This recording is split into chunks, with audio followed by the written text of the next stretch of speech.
27 నక్షత్రాల్లోనే మొత్తం జన అంటే సృష్టి అంతా కూడా ఉంటుంది. మూలం ఎవ్వరు ఎక్కడ పుట్టినా విశ్వంలో ఈ 27 నక్షత్రాలలో పుడతారు.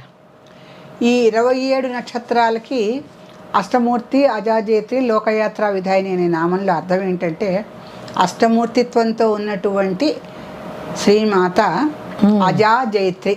ఆవిడకి పుట్టుకల లేనిది అజ, ఆవిడకి పుట్టుక ఏం లేదు.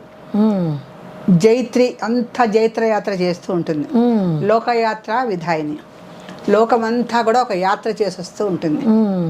ఈ అష్టమూర్తిత్వంతో కూడినటువంటి లలితాదేవి లోకమంతా యాత్ర చేసినప్పుడు ఆ 9 గ్రహాలు, 27 నక్షత్రాలు ఇవన్నీ కూడా ఆవిడ వెంట యాత్ర చేస్తూనే ఉంటాయి.